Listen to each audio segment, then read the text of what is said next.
यानंतर मी वैराग भागाचे नेते आदरणीय संतोषदादा निंबाळकर यांनी आपले विचार व्यक्त करावेत अशी मी त्याला विनंती करतो.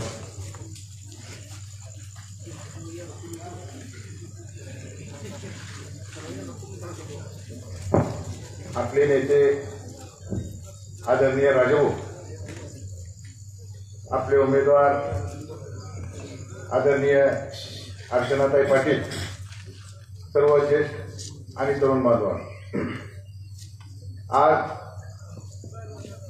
लोकसभेचा नारळ या ठिकाणी आपल्या सगळ्यांच्या सहकार्यानं आशीर्वादानं या ठिकाणी वाढवलेला आहे.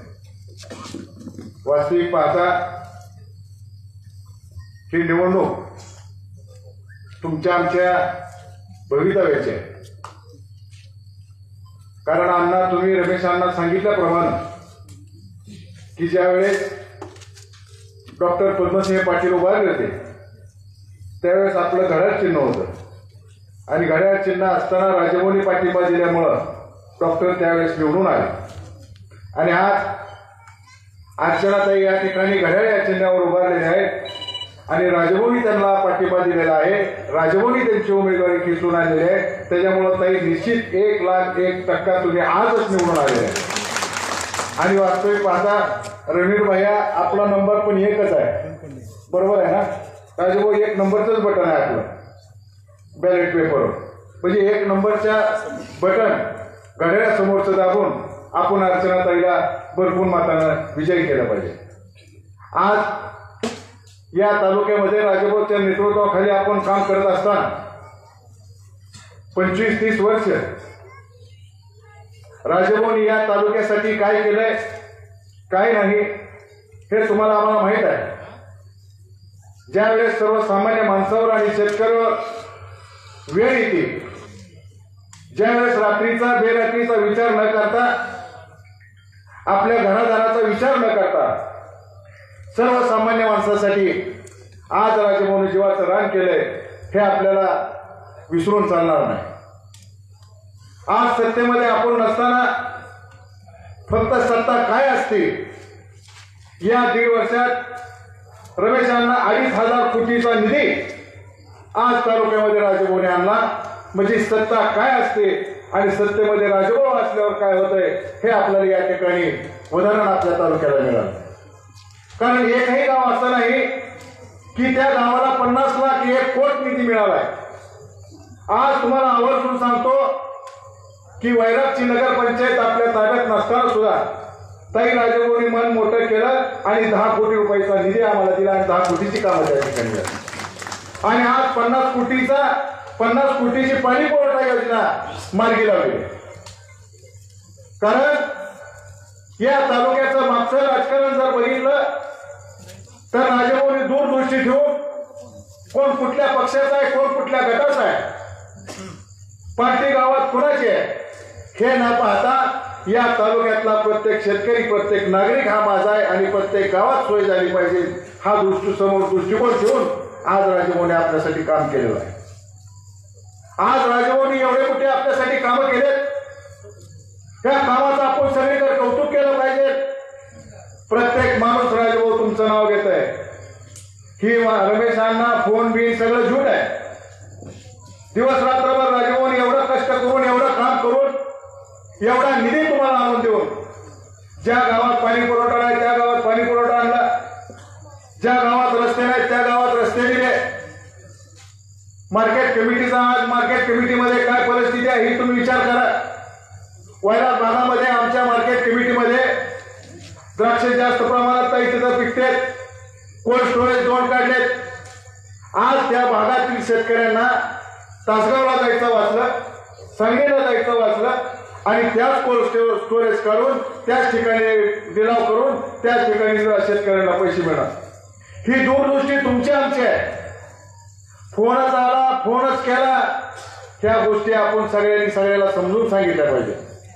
कारण राजभाऊने एवढं प्रामाणिक काम करत असताना, एवढा निधी प्रत्येक गावात आणला असताना, काय काय गावात तर काही माणसांना माहित नाही निधी किती आणलाय. काय काय गावाची नुसती कागदपत्र घेतली त्या गावामध्ये राजभवनी कोट रुपये निधी दिला. मग एवढं राजभवनी तुमच्या आमच्यासाठी रात्रभर काम करून ज्या 288 आमदार आहेत, 288 आमदारामध्ये ज्याच्या मनगटात नेट असतं आणि ज्याची ताकद वर असते, ज्याचा वचना वर असतो, याच माणसाला त्या ठिकाणी निधी मिळत असतो, अन्यथा कुणाला निधी मिळत नाही. राजभवनी एवढा निधी आणल्यानंतर तुम्ही विरोधकाचं नाव सुद्धा घेतलं नाही पाहिजे.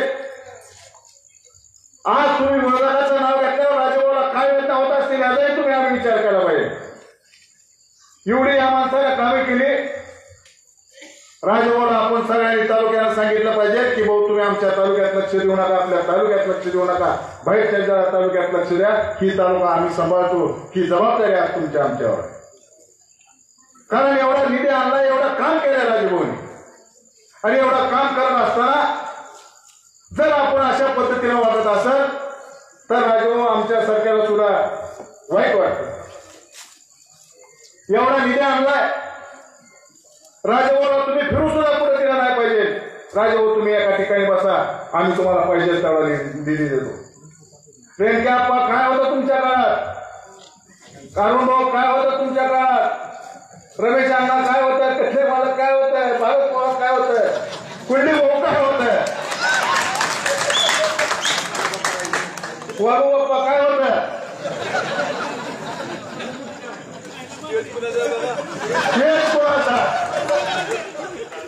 बघा राजभाऊ कसाही नाही तुमच्या गणपती नाना खाली बसते तर हे वर बसते. कारण एवढा मोठा निधी आज राजभवनी आणल्यानंतर ही सुद्धा माणसं ताई नावं घेतलेली आपल्या विरोधात होती. इतके कंटाळून आले की राजभाऊ तुमच्याशिवाय या तालुक्याला पर्याय नाही, आणि सुविधा या तालुक्याचं काय असेल ती केल्याशिवाय राहणार नाही. पण घड्याळाला साथ राजभाऊच्या असली तर बरोबर आहे कुंडे भाऊ. तरी आपल्या सर्वांना मी हात जोडून विनंती करतो की अर्चनाताईचं तिकीट हे राजभवनी स्वतःच्या जीवावर, स्वतःच्या ताकदीवर त्या ठिकाणून आणलेलं आहे. अर्चनाताई आपली एक बहीण आहे, आपली एक बहीण आहे. या बहिणीला निश्चितपणानं निवडून आणायची जबाबदारी तुमची आमची आहे. ताई तालुक्याच्या वतीनं तुम्हाला निश्चितपणानं सांगतो की राजभाऊची मान वर करण्यासाठी राज्य पातळीवर फडणवीस साहेब असतील, शिंदे साहेब असतील, अजितदादा असतील, की तर राजभाऊची मान आपण खाली घालू द्यायची नाही. आणि निश्चितपणानं उद्याच्या 7 तारखेला रणबीर दिल्याशिवाय आम्ही राहणार नाही. एवढीच विनंती करून माझे 2 शब्द पूर्ण करतो. जय हिंद, जय महाराष्ट्र. धन्यवाद दादा. यानंतर या धाराशिव लोकसभा मतदारसंघाच्या लोकप्रिय उमेदवार अर्चनाताई पाटील यांना मी विनंती करतो की त्यांनी आपले विचार व्यक्त करावे.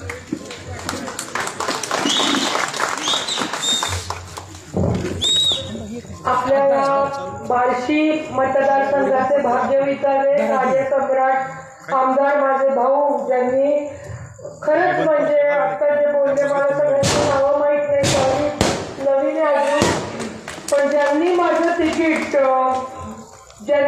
तिकीट खेचून आणलं. आज मी महायुतीची उमेदवार आहे, ते मी माईकवर बोलते एवढ्या मोठ्या मीडियासमोर. फक्त राजेंद्र राऊत साहेबांनी आग्रह धरला की अर्चनाताईंना तिकीट द्यायचं, म्हणून आज मी मोदी साहेबांचं तिकीट मिळवून तुमची उमेदवार म्हणून समोर उभी आहे. पहिले तर मी राजेंद्र राऊत साहेबांचा म्हणजे मी आभार मानत, म्हणजे आभार खूप छोटा शब्द आहे, कारण त्यांनी एवढा मोठा विश्वास ठेवला माझ्यावर. आता कोणीतरी बोलताना म्हणाला की आगळगावसाठी ताईंचं योगदान काय, म्हणजे आता माझा खरं म्हणजे मी इंडिव्हिज्युअल आणि बाकी बोलायचं नाही, मोदी साहेब विकास एवढं बोलायचं ठरवलं. पण आज राजेंद्र राऊत साहेबांनी माझ्यावर विश्वास ठेवला, त्याचं काहीतरी कारण असणार आहे. आणि आगळगावला विकास काय केला त्या खासदारांना, प्रतिस्पर्धी उमेदवाराला विचारायला पाहिजे. मी माहिती घेतली, मला वाटतं आगळगावला 5 लाख रुपये दिलेले. हे जर उल्लेखनीय कामगिरी असेल तर याच्यापेक्षा मी जिल्हा परिषदच्या माध्यमातून उल्लेखनीय कामगिरी माझ्या जिल्ह्यामध्ये केली आहे. माझ्या जिल्हा परिषद चॅनलच्या माध्यमातून 5 कोटीच्या खाली माझ्या मतदारसंघात कुठे मी निधी दिलेला नाही आहे आणि ते पण टक्केवारी न घेता. म्हणजे इथं बरेच जण मी विचार करत होते काय बोलायचं, ते माझं भाषण वेगळं आहे. मला वाटतं देवाने काहीतरी योजून एकदा खासदार केलं, कारण आमच्या भागात आम्हाला सगळ्यांना माहिती होती प्रतिस्पर्धी उमेदवार किती फेकाफेकी करतात. पूर्ण धाराशिव मतदारसंघाला माहिती होणं गरजेचं होतं, म्हणून मागच्या 5 वर्षात अनुभव आपल्याला आला आहे. आणि आता सगळेजण खंबीरपणे महायुतीच्या मोदी साहेबांच्या पाठीशी, राजेंद्र राऊत साहेबांच्या पाठीशी बार्शी तालुका खंबीरपणे उभं राहील हा मला विश्वास आजच्या गर्दीवरनं वाटतोय. म्हणजे इथं आलेले बरेच तुम्ही सगळे मुद्दे बोलला, मला काही बोलायचीच गरज नाही. त्या दिवशीची गर्दी फॉर्म भरतानाची काय होती आणि किती उत्साह होता. फक्त अजित पवार साहेबांना लवकर विमान हे करायचं होतं म्हणून, नाही तर अजून 2 तास डान्स चालला असता आणि एवढा जोश आणि उल्हास होता. त्यामुळे खोटं रील करून हे आम्हाला सवय आहे, बार्शीला त्याचा अनुभव येतो, ही खूप चांगली गोष्ट आहे माझ्या मते. पण मी बाकीचं त्यांच्याबद्दल खरं, आणि एवढे मोठे मीडिया आहेत, पूर्ण भाषण यावेळेस नीटच दाखवा तुम्ही प्लीज मीडियाने. पण जास्त बोलते का राजेंद्र राऊत साहेब? आज मी आपल्याकडे येत्या 7 मेला होणाऱ्या लोकसभा निवडणुकीसाठी महायुतीची उमेदवार, महायुती म्हणजे भाजप, शिवसेना, एकनाथ शिंदे गट, राष्ट्रवादी काँग्रेस पक्ष, अजित पवार गट, रासप महादेव जानकर साहेबांचा, रिपाई आठवले साहेबांचा, मनसे राज ठाकरे साहेबांची लहुजी शक्ती सेना, स्वाभिमानी पक्ष, रयत क्रांती सेना, स्वाभिमानी संघटना, रयत क्रांती सेना आणि इतर घटक पक्षाची उमेदवार म्हणून माझ्या घड्याळ या चिन्हासमोरील बटन दाबून आपण मला विक्रमी मताने विजयी करावं ही विनंती मी आज बार्शीला, आगळगावला करायला आलेले, इथं परिसरातील आलेले सर्व महायुतीचे पदाधिकारी, व्यासपीठावरील सर्व महायुतीचे पदाधिकारी, युवक कार्यकर्ते, परिसरातील वडीलधारी मंडळी, ज्येष्ठ कार्यकर्ते, मीडिया, सगळ्यांना कळकळून विनंती की येत्या 7 मेला माझा 1 नंबरचं बटन आहे, तो पण योगायोग चांगला आहे, घड्याळासमोरचं बटन दाबून आपल्याला विक्रमी मताने विजयी करा ही विनंती करते. सगळ्यात प्रथम तर मला एक गोष्ट क्लिअर करायचं आहे की अर्चना पाटील हे एक माध्यम आहे. म्हणजे ही निवडणूक अर्चना पाटील विरुद्ध कोण नाहीच आहे. म्हणजे हा जो प्रश्न पडतोय की आगळगाव अर्चना, मी ते परत बोलत नाही, पण अर्चना पाटील विरुद्ध कोणीतरी निवडणूकच नाहीये. ही निवडणूक मोदी साहेब विरुद्ध राहुल गांधी आहे. कोणाला देशाचं पंतप्रधान करायचं, कोणाच्या हातामध्ये देश द्यायचा, कोणाच्या हातामध्ये देश सुरक्षित राहील, कोण देशाला महासत्तेकडे घेऊन जाईल ही ठरवणारी ही निवडणूक आहे. आणि मोदी साहेबांनी मला वाटतं मागच्या 2 टर्ममध्ये 10 वर्षामध्ये आपलं नेतृत्व सिद्ध केलं. मी बाकीच्या मोदी साहेबांच्या योजना सांगत नाही, 1 रुपये पीक विमा किंवा 12,000 किंवा काय, पूर्ण आपल्याला 2-4 तास जातील. मला अजून आपल्याला राऊत साहेबांना ऐकायचंय. फक्त एक गोष्ट निश्चित सांगेल की जेव्हा जगावर करोनासारखं संकट आलेलं होतं तेव्हा मोदी साहेबांनी आपलं नेतृत्व सिद्ध केलेलं आहे. म्हणजे वेळ अशी होती की आपली मुलं शेतात जात नव्हती, दार बंद करून बसलेली होती, शेजारीला वाटीवर साखर देईनाशी झालेली होती. अशा वेळेस मोदी साहेबांनी जगातील 1 नंबर लोकसंख्या असलेल्या देशातल्या प्रत्येक व्यक्तीला 5 किलो गहू ज्वारी तांदूळ देऊन, म्हणजे एखाद्या कुटुंबात जर 5 जण असतील तर 25 किलो गहू ज्वारी तांदूळ आले. अतिशय म्हणजे त्यांनी काय वेळ अशी होती की करोनामुळे म्हणतो माणूस मृत्युमुखी पडतोय का उपासमारीने, मी एवढं रंगून याच्यासाठी सांगते की तो काळ आठवा. अशा वेळेस मोदी साहेबांनी आपल्या देशाचे पालक मुखिया आहोत हे सिद्ध केलं. आपल्या प्रत्येकाला गहू ज्वारी तांदूळ पाठवली की घाबरू नको, मी तुमच्या पाठीशी आहे, वरण भात खाऊन का होईना तुम्ही नीट राहा, मी तुमची काळजी घ्यायला समर्थ आहे. हा संदेश मोदी साहेबांनी पूर्ण जगातल्या 1 नंबरच्या देशातल्या लोकांना दिला. ताप यायचा आपल्याला, आपण प्रोटीनची गोळी घेतो, 4 दिवसांनी डॉक्टरकडे गेलो की डॉक्टर म्हणायचे करोना झालेला आहे. आता जसे आगरगावच्या व्हॉट्सअपच्या ग्रुपवर रोज वाढदिवसाच्या शुभेच्छांचे फोटो येतात, तेव्हा श्रद्धांजलीचे फोटो असायचे. तरुण मुलं, आपल्या जवळची व्यक्ती आपल्याला हळहळ वाटायची, मृत्युमुखी करोनाला पडायचे. अशा वेळेस या तापावरचं औषध मोदीजींनी भारतात शोधलं, ते भारतात निर्माण केलं आणि अगदी आपल्या 0 to 18 बाळांना सुद्धा गाव वस्ती तांड्यापर्यंत मोफत पोहोचवलं. तुम्ही विचार करा, 200 रुपये जरी किंमत लावली असती आणि कुटुंबात 5 जण असते तर 1000 रुपये काढून देणार, तेव्हा लोकांच्या जीवावर आलं असतं. आजी म्हणाले असतं, मला काय होतंय, लेकीला सुनांना देऊ दे, लेकराला देऊ दे, मालकांना देऊ दे, मला काय होत नाही. आणि 200 रुपये वाचवण्याच्या ह्याच्यात त्यांना तर करोना झालाच असता, पण पूर्ण आपलं आगळगाव कंटेनमेंट झोन झालं असतं. म्हणजे एक अतिशय सक्षम नेतृत्व आपल्या देशाचा मुखिया म्हणून करोनासारख्या संकटला समयी जगावर आलं होतं. मोदी साहेबांनी आपलं नेतृत्व सिद्ध केलेलं आहे. अमेरिकेसारख्या प्रगत देशाने सुद्धा 1200 रुपयाला लस त्यांच्या नागरिकांना दिली आणि आपण जर अमेरिकेकडनं लस घेण्यासाठी वाट बघत बसलो असतो तर त्यांनी त्यांच्या पूर्ण देशाला लस दिली असती, नंतर आपल्याला लस दिली असती, तोवर आपल्या अर्धे जण मृत्युमुखी पडले असते. त्यामुळे आपण तर आपल्या लोकांना दिलीच, पण 100 देशांना ती लस एक्सपोर्ट केली. एक महिला म्हणून मला वाटतं सगळ्यात मला त्यांचा जो निर्णय की का घर मोदी, तर आम्हा बायकांना 2 गोष्टी पाहिजे होत्या. एक म्हणजे गावात दारूबंदी आणि दुसरं हागणदारी मुक्तता. आज संपूर्ण देश 12,000 रुपये देऊन हागणदारी मुक्त केला. इथं महिला नाही आहेत, पण आम्हा महिलांना किती त्रास व्हायचा. गर्भाशयाच्या कॅन्सरचं प्रमाण सगळ्यात जास्त होतं महिलांमध्ये आपल्या भागातल्या, कारण आपली हागणदारी मुक्त गावं कमी होती. मी जबाबदारीने बोलते वाक्य.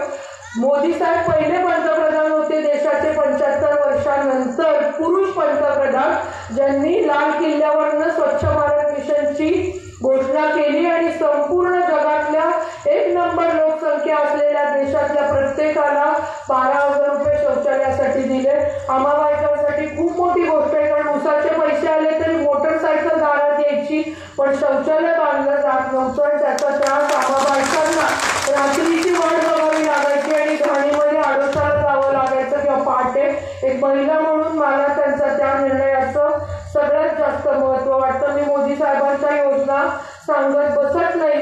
आता तर शिक्षण मुलीचं मोफत झालंय, मुलीच्या लग्नाचं वय 18 वरून 21, पण मला एवढंच म्हणायचंय, देशाने ऑलरेडी ठरवलंय की परत एकदा 3ऱ्या टर्मला मोदीजींना पंतप्रधान करायचं. कोणालाही विचारा की कोणाला कोण देशाचा पंतप्रधान पाहिजे, सगळेजण मोदीजी म्हणतात. आणि मोदीजींनी सांगितलंय संसदेमध्ये की येत्या 3 वर्षामध्ये ते आपल्या भारताला 3 नंबरची राज्य म्हणजे आर्थिक अर्थव्यवस्था बनवणार. म्हणजे जपान, जर्मनी सारख्या देशाला मागे टाकून भारत 3 नंबरची अर्थव्यवस्था होऊन पाहतोय येत्या 3 वर्षामध्ये. आणि ती मोदीची गॅरंटी आहे, त्यामुळे ती कंप्लीट होणारच. आणि 2047 साली आपण 1 नंबरची अर्थव्यवस्था जगातली म्हणजे अमेरिकेसारख्या प्रगत देशाला मागे टाकून आपण 1 नंबरला जाण्याचा संकल्प मोदी साहेबांनी केलाय. मी तुम्हाला काय सांगते की 1001% मोदी साहेब देशाचे पंतप्रधान होणार आहे आणि मोदी साहेब देशाला आर्थिक सुबत्ता आणण्याकडे, विकासाचा फास्ट म्हणजे विकास करून महासत्ता बनवण्याकडे घेऊन जाणार आहे. मग फक्त आपला उमेदवार खासदारकीचा जॅक किंवा टॉमी देतो किंवा कुठेतरी फोन उचलतो, फोन सगळ्यांनाच उचलावं लागतं. ग्रामपंचायतीला उभा राहिलेल्या ग्रामपंचायत सदस्यांनी पण जर फोन उचलले नाही तर पुढच्या वेळेस निवडून येत नाही. पण ज्याकडे टॉमी देण्यासाठी आपल्याला खासदार निवडून द्यायची गरज नाही, खासदाराची वेगळी कामं आहेत. मला हे सांगायचंय, मोदी साहेब 1001% पंतप्रधान होणार आहे. देशाची अर्थव्यवस्था 3 नंबरला आणि नंतर 1 नंबरला घेऊन जाणार आहे. हा विकासाचा स्पीड आणि हा विकासाच्या विजनने देश मोदी साहेब मोठं करतील. पण फक्त आपला खासदार जॅक टॉमी देतो म्हणून आपण जर महायुतीचा न निवडून देता दुसरा दिला तर ही विकासाची गंगा आपल्या बार्शी, आपल्या आगळगाव पर्यंत येणार नाही. त्यामुळे कृपा करून विचार करा की कोणत्या उमेदवाराला मतदान करायचं आणि कोणत्या पक्षाला. ही ग्रामपंचायत, बऱ्याच वक्त्यांनी माझ्या आधी सांगितलं की ही ग्रामपंचायतीची, नगरपालिकेची, जिल्हा परिषद, पंचायत समितीची निवडणूक लागलेली नाहीये. ही औसा, निलंगा, भूम, परंडा, वाशी, उस्मानाबाद, तुळजापूर, कळंब, बार्शी एवढ्या भागांमधून एक माणूस दिल्लीला पाठवायचा तर संसदेत आणि मोदीजी, अमित शहा, नड्डा साहेबांकडे आपल्या भागातील प्रश्न मांडू शकेल. मग तो कोण उमेदवार असावा आणि मेन म्हणजे कोणत्या पक्षाचा असावा हा विचार करा आणि मग येत्या 7 तारखेला आपल्या घड्याळासमोरचं बटन दाबा. हात जोडून विनंती काका, मोदी साहेबांसारखा दृष्ट नेतृत्व परत परत देशाला लाभत नाही. खूप वर्षाच्या तपश्चर्येनंतर आपल्याला असा पंतप्रधान मिळालेला आहे जो विकास चंद्रावर आणि मंगळावर यान पाठवण्याबरोबरच गावातील उमऱ्याच्या 50 ते 60% घरकुलं मंजूर करणं आणि जलजीवनच्या माध्यमातून लाखो करोड रुपये प्रत्येक गावाला देऊन गावाचा विकास करण्याचं ध्येय त्यांनी घेतलं. आणि मोदीजींनी संसदेत सांगितलं की त्या म्हणजे त्यांना मागच्या 2 टर्म मध्ये निर्णय घेतले नाही, त्याच्यापेक्षा जास्त क्रांतिकारी निर्णय ते या टर्म मध्ये घेणार. ऑलरेडी मागच्या टर्म मध्ये राम मंदिर असतील किंवा 370 कलम आठवणं असेल, अगदी मी तर म्हणेन शौचालय देणं हा पण क्रांतिकारी निर्णय होता. पण 500 वर्ष रामलला टेंट मध्ये होते, एक भव्य मंदिर आज उभं राहिलेलं आहे. हे उमेदवार म्हणतात की जय श्रीराम म्हणा, नोकऱ्या लागतात. एक तर ते जय श्रीराम हे आमच्या आस्थेचा प्रश्न आहे. जो देव मानतो त्याला रामाचं अस्तित्व दिसतं, बाकीचं राहू द्या आपण. पण होय, जय श्रीराम म्हटल्याने नोकऱ्या लागल्या. कशा लागल्या हे बघण्यासाठी एकदा अयोध्येला जाऊ द्यावं. तिथं आता चहा टपरीवाला सुद्धा 2 ते 3 हजार रुपये दिवसाला कमवतोय. आज युपीचं अंतःकरण अयोध्येच्या मंदिरामुळे किती सुधारलं हे मी सांगायची तुम्हाला गरज नाहीये. त्यामुळे यांच्या पंपक याला, पण मला त्याच्याबद्दल बोलायचं नाही. मला हे बोलायचंय की मोदी साहेब या टर्म मध्ये क्रांतिकारी निर्णय घेणार आहे, आपल्या देशाला खरंच एका विकासाच्या वाटेकडे घेऊन जाणार आहे. म्हणून त्यांनी अबकी बार 400 पारचा नारा दिलाय. 400चा बहुमत हवंय काका त्यांना. 399चा जुगाड त्यांनी केलाय, 400 की मी आहे. मग मला मोदी साहेबांना देशाचा विकास करण्यासाठी, मोदी साहेबांचे हात खंबीर करण्यासाठी आपल्याला आपल्या या धाराशिव मतदारसंघातला, महाराष्ट्राची कुलस्वामिनी आई तुळजाभवानीच्या मतदारसंघातला या महिलेला हा योगायोग नाहीये की एका महिलेला तिकीट मिळते. मला वाटतं आई देवीचा आशीर्वाद आहे. त्याचं पण त्यांनी रीत करून टिंगल केली की काही म्हणतात देवीने दिलं, जे देवालाच मागायला तयार नाही. हो, मी परत एकदा मीडिया समोर सांगते की मला वाटतंय की माझं तिकीट या भावांनी तर दिलंच, कारण देवेंद्रजींनी सांगितलं होतं सगळ्यांनी एकत्र बसा आणि एक नाव सांगा. आणि राजेंद्र राऊत साहेबांनी पुढाकार घेऊन सगळ्या आपल्या या भागातल्या आमदारांनी, म्हणजे अभिमन्यू पवार साहेब असतील, आपले पालकमंत्री तानाजी सावंत साहेब असतील, म्हणजे धाराशिवचे पालकमंत्री, उमरग्याचे ज्ञानराज चौगुले साहेब असतील, बसवराज पाटील साहेब असतील, रवी गायकवाड सर, संभाजी पाटील निलंगेकर साहेब, अर्चना पाटील, साकोरकर साहेब, राणादादा, एवढ्या सगळ्या नेते असताना मला वाटतं त्यांनी सगळ्यांनी बसून माझं तिकीट डिक्लेअर केलं. पण तरी ते दिल्लीला जावं लागलं आणि दिल्लीला अमित शहा साहेब, नड्डा साहेब, मोदी साहेबांच्या परवानगीने ते तिकीट डिक्लेअर झालेलं आहे. मी तुम्हाला का सांगतेय आणि मी खरं सांगते, मी जेव्हा देवेंद्रजींना तिकीट मिळालं भेटायला गेले तेव्हा देवेंद्रजी म्हणाले ताई तुमचं तिकीट मोदीजींनी डिक्लेअर केलेलं आहे, तुम्हाला जिंकावंच लागतंय, तुम्ही जिंकून येणार. मी आपल्या मतदारसंघातल्या मतदारांना हात जोडून विनंती करते, जर एवढं तिकिटाचा खल लिहून तुम्ही बघत होता सागर देवगिरी आणि जर वरतून मोदीजींनी तिकीट डिक्लेअर केलं असेल तर फक्त महायुतीचा खासदार निवडून दिल्यानंतर आपल्या धाराशिव मतदारसंघाकडे मोदी साहेब, अमित शहा साहेब, नड्डा साहेब किती लक्ष देतील हा विचार करा. हे सगळे आमदार ज्यांचं मी नाव घेतलं, आपल्या बार्शीमध्ये बोलायचं झालं तर राजेंद्र राऊत साहेब आपल्या भागाचा, आगळगावचा विकास करायला, म्हणजे आगळगाव म्हणते कारण मी काय सगळे जण खंबीर आहेत, फक्त एक अर्चना पाटील फक्त माध्यम आहे. महायुतीचा खासदार निवडून दिला की हे सगळे आमदार ताठबानेने हक्काने मोदीजींकडे, अमित शहा साहेब, नड्डा साहेबांकडे जातील आणि आपल्या भागासाठी आपला निधी विकास खेचून आणतील. आपल्या भागातले प्रश्न, आपल्या टेक्सटाईल पार्क असेल किंवा आपल्या MIDC वैराग MIDC असेल किंवा बाकी ठिकाणी MIDC. आता मी तुम्हाला माझा हो 5 मिनिटं राहिले, सॉरी माझ्या लक्षात आलं नाही. मी बाकीचं बोलत नाही. माझं सॉरी मी एवढंच म्हणते नाही. पुन्हा एकदा जास्त वेळेसाठी मी परत हात जोडून विनंती करते. आणि एक वाक्य मला नक्की बोलायचं की मी जिल्हा परिषदेचे उपाध्यक्ष होते ते फक्त आलेला निधी टक्केवारी घेऊन पुढे सोडणं. जिल्हा परिषदेत उस्मानाबाद माहिती करून घ्या, 350 कोटीची दरवर्षी यादी मी करत होते. माझ्याबरोबर ते सदस्य इथं बसले, 5 रुपये कोणी घेतले नाहीत. पण त्याबरोबर धोरणात्मक निर्णय सुद्धा, म्हणजे आज धाराशिव मतदारसंघात, धाराशिव जिल्हा म्हणजे जिल्ह्यात, महाराष्ट्रात फक्त धाराशिव जिल्ह्यातल्या उपकेंद्रांना डॉक्टर अवेलेबल आहे. गणवेश मी बाकीचं बोलत नाही, आता वेळ आपल्या राऊत साहेबांना ऐकायचंय. हात जोडून विनंती, येत्या 7 मेला 1 नंबरचं बटन घड्याळ आहे. मी प्रामाणिक प्रयत्न करेन की आपल्या बार्शीमध्ये आता हा प्रश्न तुम्ही प्रतिस्पर्धी उमेदवाराला विचारायला पाहिजे की 5 वर्षामध्ये आगळगावसाठी काय उल्लेखनीय किंवा बार्शीसाठी काय उल्लेखनीय कामगिरी केली. मी तुम्हाला शब्द देते आणि डॉक्टर पद्मसिंह पाटलांचा सुनेचा शब्द आहे, कारण आम्हाला राजकीय वारसा आहे. उगा काहीतरी खतूरमतूर बोलून चेहरा लपवून फिरण्यासारखं काम नाही. 5 वर्षांनी मी जेव्हा तुम्हाला आढावा द्यायला येईल तेव्हा 5 तरी कामं बार्शीमध्ये केलेली असतील. उल्लेखनीय हा शब्द तुम्ही वापरला. फक्त माझ्या 7 मेला घड्याळासमोरचं बटन दाबा. सॉरी राऊत साहेब, बोला. तुम्ही आज बोलणंच महत्वाचं, तुम्ही सारखंच बोलतो.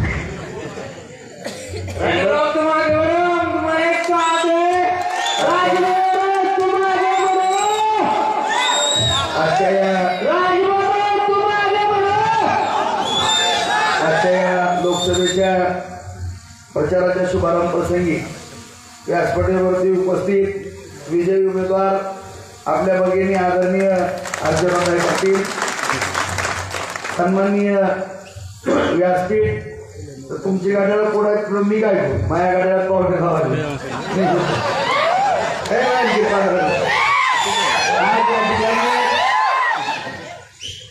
मित्रांनो, आपण सगळ्यात महत्वाची देशाच्या भवितव्याची निवडणूक आज आपण या ठिकाणी निवडणुकीला सामोरं जातो. आज या ठिकाणी माझ्या अगोदरच्या वक्त्यांनी आपल्या भाषणामध्ये सगळे मुद्दे या ठिकाणी कव्हर करण्याचा प्रयत्न केला. मीही रोज जवळपास 7-8 गावं, 8-10 गावांना रोज जातो. रोज भाषण अर्धा तास, पाऊण तास, तासभर कसा कोरडा होईपर्यंत या ठिकाणी भाषण करतोय. बघा, ढाकणे सरांनी सांगितल्याप्रमाणे कधी नाही तेवढी या लोकसभेच्या निवडणुकीमध्ये देशामध्ये सुरुवात झाली आहे. निश्चितपणे नसतं, कारण संपूर्ण हिंदुस्थानाचं भवितव्य असलेली ही निवडणूक आहे. मित्रांनो, आदरणीय ताईने आता सांगितलं की नेमकं पंतप्रधान कुणाला करायचं आपल्याला. एका बाजूला नरेंद्र मोदी साहेब आहेत आणि एका बाजूला दुसरे इंडिया आघाडीच्या माध्यमातून 30-40 जण आहेत. नेमकं कुणाचा नंबर लावायचा ही चॉईस करायची पंचायत. त्यामुळे आज ज्या व्यक्तिमत्वानं, ज्या आदरणीय नरेंद्र मोदी साहेबांना आपल्या देशाचं नाव उज्ज्वल केलं, जागतिक पातळीवरती आज भारत देश म्हणलं की एक वेगळा दरारा निर्माण केला, अशा व्यक्तिमत्वाला पंतप्रधान करण्याच्या दृष्टिकोनातून ही निवडणूक आहे. तिसऱ्यांदा पंतप्रधान आपल्याला नरेंद्र मोदी साहेबांना मित्रांनो करायचं. आज या ठिकाणी या प्रचार सभेच्या निमित्तानं आज आगळगावमध्ये विठ्ठल रुक्मिणीचा आशीर्वाद आपण घेतो. ताई, दरवेळेस प्रचाराचा नारळ शुभारंभ या गावामध्येच होतो आणि आज विठ्ठल रुक्मिणीचा आशीर्वाद आपण घेऊन या ठिकाणी विजय उमेदवार म्हणून आज या ठिकाणी 7 तारखेला मतदान आहे. आज महायुतीच्या माध्यमातून आज ताई आपल्या समोर उमेदवार आहेत. निश्चितपणानं बांधून मी आग्रहाने ताईची उमेदवारी मागून घेतली, कारण या ठिकाणी ज्या घराण्यानं आदरणीय डॉक्टर साहेबांनी या राज्यामध्ये काम करत असताना फार मोठं योगदान दिलेलं आहे, त्यांच्या घराण्यामध्ये उमेदवारी घेत असताना त्यांना वारसा आहे. मित्रांनो, आज जिल्हा परिषदेच्या माध्यमातून ठीक आहे आपल्या बार्शीला ताई तुम्ही थोडं नवीन जरी असला तरी राणादादा आमचे मित्र आहेत. आदरणीय डॉक्टर साहेबांनी या मतदारसंघाचं नेतृत्व केलं. राणादादांची आमची मैत्री आहे. सातत्यानं एकमेकाच्या विचारानं आम्ही बार्शी तालुक्याचा विकास करतोय. कोडगावच्या MIDCच्या बाबतीमध्ये असेल किंवा बार्शी MIDCच्या बाबतीमध्ये आदरणीय राणादादांनी या ठिकाणी बैठका घेतल्या, त्या ठिकाणी विकास कामाला मदत केली. डॉक्टर साहेबांनी सुद्धा पाटबंधारे मंत्री असताना इरिगेशन खातं त्यांच्याकडे असताना भले मी त्यावेळेस आमदार नसेल किंवा सत्तेत नसेल, परंतु या तालुक्याला त्यांनी मदत करण्याचं काम केलं आणि त्या गोष्टी बार्शीकर कधीच विसरणार नाही. परंतु आज मला संतदादांनी मित्रांनी सांगितलं की नेमकं या बार्शी तालुक्याला विकास कुणी केलाय, किती केलाय, हा सुद्धा सगळ्या खऱ्या अर्थाने विचार करण्याची गोष्ट आहे. आज माननीय नरेंद्र मोदी साहेबांच्या मार्गदर्शनाखाली आदरणीय शिंदे साहेब मुख्यमंत्री झाले, फडणवीस साहेब उपमुख्यमंत्री झाले, अजितदादा उपमुख्यमंत्री झाले. मित्रांनो 2,500 कोटीहून अधिक निधी आज आपण आपल्या बार्शी तालुक्याला खिचून आणू शकतो. त्यामध्ये सगळ्यात महत्वाची योजना बार्शी उपसा सिंचन योजना, ज्या गावागावामध्ये पिण्याच्या पाण्याकरता आपण चेतकासारखी वाढ बघतोय मित्रांनो, परंतु आज आपल्या बार्शी तालुक्यातल्या शेतीला पाणी मिळणार आहे. 12,550 हेक्टर क्षेत्र आता ओलिताखाली येणार आहे. ते जास्त दिवस राहिलेले नाहीत. 60 पॉप्युलेशनच्या माध्यमातून काम चालू आहे. 350 कोटीचे टेंडर निघले मित्रांनो. सगळा पश्चिम भाग जो आहे सगळा हिरवागार होणार आहे आणि त्याच्या जोडीला फडणवीस साहेबांनी 37 साठवण तलाव दिले.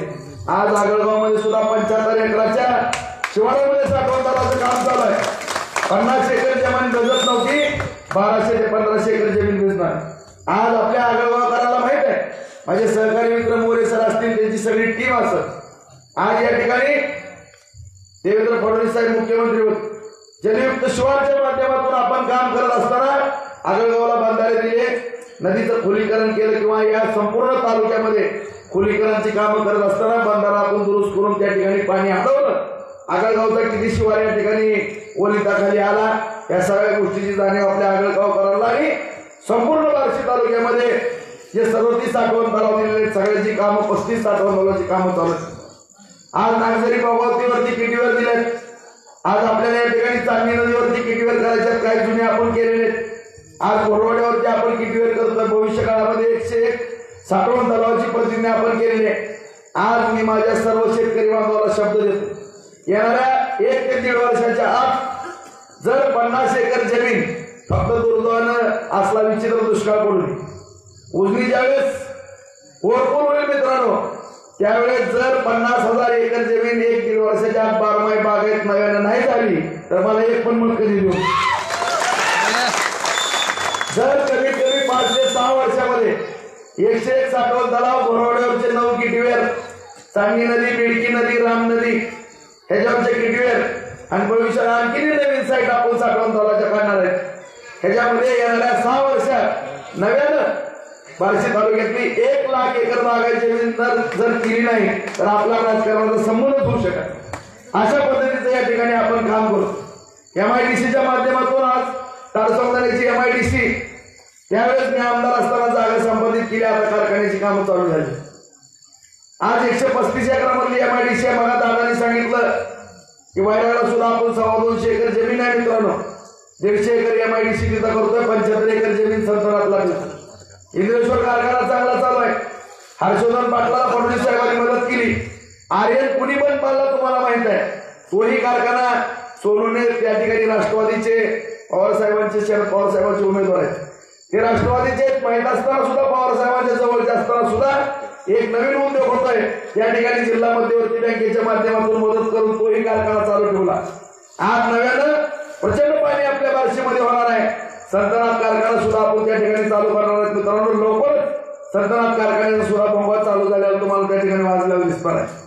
MIDCच्या माध्यमातून त्या ठिकाणी कारखाना निर्माण करतो आपण. उपळायला सुद्धा आपण नवीन एक MIDCचं प्रपोजल तयार करतोय. अशा रीतीनं उद्योग, इंडस्ट्री आणि पाणी ह्याच्यावरती आपल्याला जास्त भर द्यायचा. रस्ते, गटारी, दिवाबत्ती अंतर्गत आगळगावचे रस्ते 14 कोटी रुपयाचा निधी आज आपण आगळगाव अंतर्गत या ठिकाणी दिलेला आहे. बाहेर आणि आतमध्ये एक असं गाव नाही तालुक्यातलं कमीत कमी 2 कोटी निधी आणि जास्तीत 15 कोटी रुपयाचा निधी दिला नाही असं एकही गाव हुडकून सापडणार नाही तालुक्यात. या पद्धतीने आपण कामं करत असताना 48 किलोमीटरचा डायरेक्ट तुळजापूर रस्ता मुख्यमंत्री सडक योजना, पंतप्रधान सडक योजना 30-54-50-54-25-15, पीडब्ल्यूडी ग्रामीण रस्ते, कुठलाही रस्ता जवळपास 450 ते 500 कोटीच्या दरम्यान आपण रस्त्यांकरता पैसे आले. प्रत्येक रस्ते कानाकोपऱ्यातले रस्ते घेतले, दळणवळणाची साधनं निर्माण केली. जलजीवन मिशनच्या माध्यमातून 100हून अधिक गावं घेतली. प्रत्येक गावामध्ये पाणी पुरवठ्याची योजना दिला. मग काही तुम्ही जे बोललाय खऱ्या अर्थानं आगळगावमधनं जाताना माझी सुद्धा मान खाली सर्वांनी जातो. माता भगिनींच्या शौचालयाच्या अडचणी असायच्या, परंतु माननीय पंतप्रधान साहेबांच्या आशीर्वादानं आज ती योजना ग्रामीण भागामध्ये प्रभावीपणाला लागली. आज माननीय नरेंद्र मोदी साहेबांच्या माध्यमातून 80 कोटी लोकांना धान्य मिळतं. मित्र, उज्ज्वला गॅस असेल, आज विश्वकर्मा योजना असेल, देशाच्या संरक्षणाचा विषय असेल, महात्मा ज्योतिराव फुले योजना असेल, आयुष्यमान भारत योजना असेल, असंख्य योजना या ठिकाणी माननीय मोदी साहेबांनी दिलेल्या. आज आपण मगा ठाकरे सर तुम्ही बोलले, आज बार्शी तालुक्याला 2019 ते 2024 महाराष्ट्रामध्ये तुम्ही सर्च करा, सगळे तालुके हुडका, या ठिकाणी 422 कोटी रुपये आज अतिवृष्टी, सततचा पाऊस, दुष्काळ, पीक विमा, येलो मोजा, फळबागाचं अनुदान यामधून 422 कोटी रुपयाचं अनुदान 5 वर्षामध्ये शेतकरी बांधवांना मदतीचा हात दिला. कधी शेतकऱ्यांना अडचण येऊ दिली नाही. जिल्हा मध्यवर्ती बँकेच्या माध्यमातून अडचण होती, कुठल्याही शेतकऱ्याची आता अडचण होत नाही. कुठलंही काम आता मित्रांनो अडत नाही. बाजार समितीच्या माध्यमातून आपण काम करतो. सोयाबीनचा प्लॅन्ट मोठा या ठिकाणी बार्शीमध्ये उभा केलेला आहे. भविष्यात आणखी 3 प्लॅन्ट उभा करतो आपण. ज्या बाजार समितीत 10,000 काट्याची सोयाबीनची आवक नव्हती, 70,000 काट्याची आवक त्या ठिकाणी व्हायला गेली. 100 ट्रक ज्वारी बार्शीतून चालली बाहेरच्या गावामध्ये. आज एवढ्या प्रमाणामध्ये अर्थकरण वाढले, मेडिकल हब झालाय. शिक्षणाचे आज गंगा जगदाळे मामामुळे या ठिकाणी आले. मेडिकल हब आहे. व्यापाराच्या बाबतीमध्ये बार्शी वेगळ्या दिशेने वाटचाल करते. मजबूत अर्थकरण या ठिकाणी होतं आणि ह्या गोष्टी टिकवून ठेवण्याकरता, त्याच्यामध्ये दुपटीनं तिपटीनं वाढ करण्याकरता देशाचे पंतप्रधान तिसऱ्यांदा नरेंद्र मोदी साहेब होणं गरजेचं आहे. एकनाथ शिंदे साहेबांच्या, फडणवीस साहेबांच्या, अजितदादांच्या मार्गदर्शनाखाली आपल्या भगिनी ताई या ठिकाणी खासदार होणं अत्यंत गरजेचे आहे. भविष्य काळात आपल्याला मोठ्या प्रमाणामध्ये या ठिकाणी निधी मिळून आपलं अर्थकारण मजबूत होणार आहे. मित्रांनो, त्याकरता आपण कुठल्याही भूलथापाला बळी पडू. किती दिले हो पैसे त्यांनी? ज्यांना गेल्या वेळेस आपण मतदान केलं, आज जयसिंग माने सुद्धा 13 हलपाटे घातले. प्रत्येक सरपंचाची भावना असते की खासदारांनी काही 4 पैसे माझ्या गावामध्ये द्यावे, माझ्या मतदारसंघात द्यावे. आख्या तालुक्यात हुडकलं तर 1 कोटी रुपयाचा सुद्धा निधी या बार्शी तालुक्याला आला नाही. 2,500 कोटी कुठं आणि 1 कोटी कुठं? आज अण्णा तुम्ही मनातलं बोल, त्याचा निधी माघारी गेला, माणसं मिळत नव्हती, टक्केवारी देणार ना एवढी. आज मित्रांनो, ज्या पद्धतीने ताईने सांगितलं की दरवर्षी 350 कोटी रुपये देणारी भगिनी जिल्हा परिषदेच्या माध्यमातून, तुमचा या ठिकाणी राजेंद्र नावाचा एक कार्यकर्ता, कुठल्याही माझ्या कार्यकर्त्यांनी ग्रामीण भागातल्या या ठिकाणी सांगा, एवढी कामं दिली, कुणाकडनं तरी 1 रुपया घेतला का मला या ठिकाणी हात वरून सांग. कुणी पण म्हणायचं की राजेभाऊने आमदार कोटा 25-15 अमुक तमुक जलजीवन मिशन असा तो पण घरी जातो माझ्या शेतामध्ये काम करा. परंतु एका बाजूला धो अधिकाऱ्याला धुवायचे, प्रचंड पैसे लुटायचे, पोलीस स्टेशनला हप्ते मागायचे, तहसीलदारला हप्ते मागायचे आणि फोनवरती नवटकी करायची. कुणाला फोन येत नाही रे. 350 ते 500 फोन रोज उचलतात, महागारी करतात. आणि फोन असा असतो की एक जर फोन केला ना कामच तमाम. जर काम तुम्हाला जर फोन केला आणि दुसऱ्या फोनला म्हणलं की माझं 2,000 रुपयाचं बिल भरायचं तर आउट ऑफ कव्हरेज, नाहीतर ब्लॅकलिस्टला. हे आम्हाला शिकवतात धंदे. असले धंदे शिकवू नका, चुकीचा प्रचार करू नका, इथल्या तरुणांना बिघडवण्याचा प्रयत्न करू नका. मी काल पण बातम्यांमध्ये सांगितलं की कुठल्याही जातीवादाच्या मुद्द्यावर निवडणूक नेण्याचा प्रयत्न कोणी करू नका. कारण छत्रपती शिवरायांचे मावळे आम्ही, छत्रपती शिवाजी महाराजांचा आदर्श डोळ्यासमोर घेऊन चालतो आम्ही. मित्रांनो, ज्या डॉक्टर बाबासाहेब आंबेडकरांनी घटना दिली त्या घटनेच्या चौकटीत राहून आम्ही काम करण्याचा प्रयत्न करतो. महाराजांनी कधीही जातीवाद केला नाही मित्रांनो. सगळ्या 18 पगड जातीच्या माणसाला बरोबर घेण्याचा या ठिकाणी प्रयत्न केला आणि हिंदवी स्वराज्य निर्माण केलं. सगळ्या जाती धर्माची माणसं होती. आणि आजही तुम्हाला मी सांगू इच्छितो मित्रांनो की ज्या राज्यकर्त्यांनी जातीवाद केला किंवा इतर जातीला तुच्छ समजलं त्याची बात सत्ता पलटल्याशिवाय राहिलेली नाही. इतिहास साक्ष इतिहासाची पानं चाळा. फक्त एकमेव राज्य होऊन गेले ज्यांनी जातीवाद केला नाही म्हणून त्यांचं राज्य मजबूत राहील. आज काय चाललंय, कुठंतरी कुठल्या जातीच्या भावना नको त्याला पिणार नदीतनं तीर मारायचं. अरे हिंमत आहे तर मनगटाला राजकारण करा. कशाला सर्वसामान्यांच्या भावना नको भडकवता. आणि भावना भडकून राजकारण होत नसतंय. भावनेवरती राजकारण करू नका, विकासावरती राजकारण करा. निश्चितपणाने मित्रांनो कुठलीही काळजी करण्याचं कारण नाही. आज या ठिकाणी मग ताई म्हणल्यासारखं मी प्रामाणिकपणाने सांगतो की ताईंचं नाव सुरुवातीला लक्षात आलं नव्हतं. खरं तर ही घुंगडा आलं माझ्याकडे. मला साहेब म्हणजे मी नावं सांगितली की भारतीय जनता पार्टीतनं अभिमन्यू पवार आणि राणादादांचं नाव सांगितलं. दोघांचं. शिवसेनेतनं दोन सावंतांचं नाव सांगितलं. राष्ट्रवादीतनं राहुल भायांचं नाव सांगितलं. साहेब म्हणजे राहुल भाया जर नाही तयार झाला तर राजभाऊ मी तुमचं डिक्लेअर करणार आहे. मी आलो बार्शीला बरं म्हणून राहुल भायाला आम्ही तयार केलं राणादादांनी मी. बार्शीला आलो राहुल भाया थोडी काय अडचण निघाली म्हणून थोडं थांबले. साहेब म्हणजे राजभाऊ मी आता तुमचं डिक्लेअर करतो तुम्ही उद्या. तेवढ्या राणादादांचा माझा फोन झाला. मी बार्शीतच होतो. दादा म्हणजे राजभाऊ उद्या निघा. म्हणलं काय झालं तुमचं नागा थांबा म्हणलं माझ्याजवळ उभी पडाय. म्हणले कोण म्हणलं आमच्या ताई. अरे मला ताई तुमची उमेदवारी काय काढली की या ठिकाणी तुम्हाला अनुभव आहे, तुम्ही मेहनत घेतलेली. राणादादा आहेत, डॉक्टर साहेबांनी राज्याचं राजकारण केलेलं आहे. मी एक साधा कार्यकर्ता आहे. मी माझ्या तालुक्यावरती फार प्रेम करतो नाही. सगळ्या मतदारसंघावरती नाही असं नाही, परंतु या ठिकाणी काम करत असताना माझ्या तालुक्यातला फार मोठा डेव्हलप राहिला. माझा तालुका हा विकासापासून बरेच दिवस वंचित राहिले. माझ्या तालुक्याची पाण्याची सोय नाही. माझ्या तालुक्यातली उद्योग व्यवसायाची सोय नाही. माझ्या शेतकऱ्यांच्या शेताला पाणी द्यायचे. माझ्या तरुणांच्या हाताला काम द्यायचे. मला रात्रंदिवस काम करायचं. मी जर 6 मतदारसंघात फिरायला लागलो नाही तर माझ्या कुटुंबावरती माझ्या तालुक्यावरती दुर्लक्ष होईल. त्यामुळे मला मोकळीक मिळावी, मला बार्शी तालुक्यामध्ये मोठं काम करता यावं. त्यामुळं एक आमची बहिणी म्हणून तुमच्यावरती आम्ही 6 मतदारसंघाची जबाबदारी टाकलेली आहे. आणि तुम्ही पण बार्शी तालुक्यावरती जास्तीत जास्त लक्ष द्यावं. केंद्र सरकारच्या राज्य सरकारच्या योजना आणताना राणादादांचं तुमचं विशेष लक्ष आणावं. निश्चितपणाने या ठिकाणी बार्शी तालुक्यातून जास्तीत जास्त मताधिक्य आम्ही देऊ.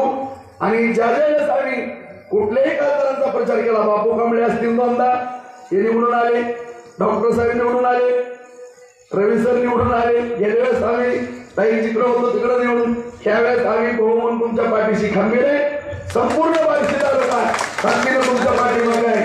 आणि निश्चितपणाने या ठिकाणी खड्याचं चिन्ह आहे मित्रांनो महायुतीचं. आपण सर्वांनी ताईला आपण प्रचंड मतानं निवडून आणावं अशी या ठिकाणी सगळ्यांना नम्रतेची विनंती करतो. आणि ज्या पद्धतीने अभिमन्यू पवारांनी माझ्यावर शर्यत लावली त्याचं बक्षीस निश्चितपणानं मिळवण्याचे हकदार तुम्ही व्हावं एवढी सगळ्यांना विनंती करतो. आणि सगळ्यांना एवढ्या मोठ्या संख्येने उपस्थित राहिला त्याबद्दल सर्वांचे मनपूर्वक आभार मानून माहिती संबोधतो. जय हिंद जय महाराष्ट्र.